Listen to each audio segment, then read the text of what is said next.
Across the savanna of West Africa, at the very edge of the forest belt, rose a kingdom unlike any other, a state whose rulers were feared, whose generals commanded cavalry legions, and whose constitution placed even the king under the law. This was the Oyo Empire, the largest and most politically sophisticated state in Yoruba history. Could a divine king truly be forced to commit suicide? How did military power stretch from the open grasslands to the Atlantic coast? Today, we explore the military and constitutional dualism of the Oyo Empire. From the 1600s to the early 1800s, the Oyo Empire dominated a vast region of what is now southwestern Nigeria.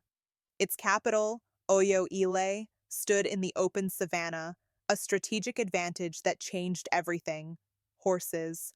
While many West African states were constrained by tsetse fly-infested forests, Oyo developed a powerful cavalry-based army.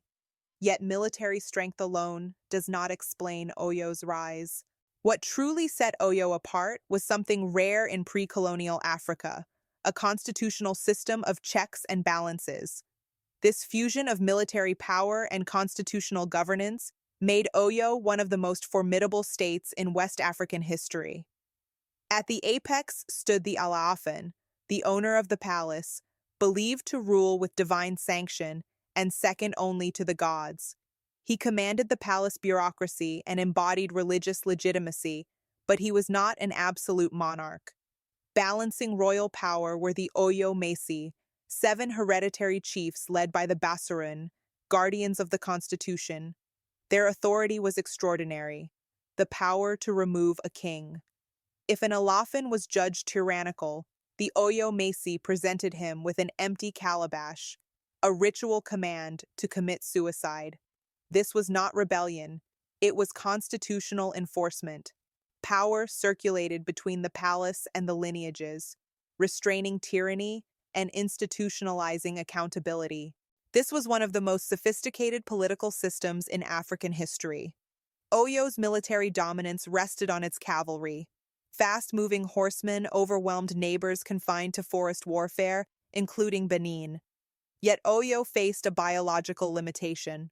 Horses could not be bred locally due to tsetse flies.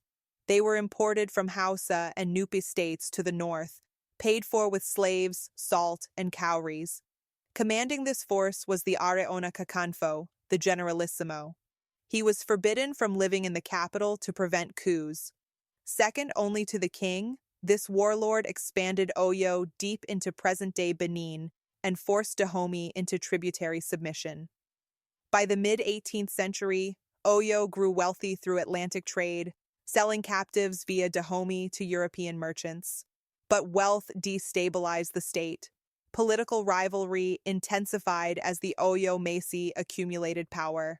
The Basoran Ga abused constitutional authority, executing multiple Alaafins and plunging the empire into crisis. External shocks followed.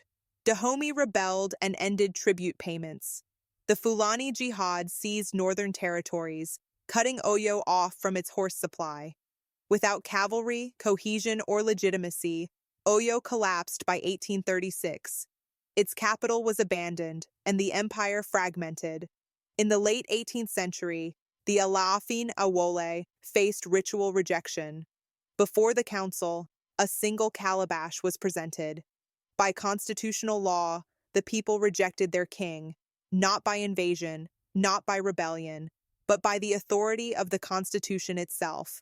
The Oyo Empire proves African states built complex governance, military innovation, and accountability centuries before colonialism. Oyo rose by balancing power, expanded through cavalry mastery, and fell through internal division and global disruption. Next, we explore the Songhai Empire at its height. History is not nostalgia. History is data, and data is strategy.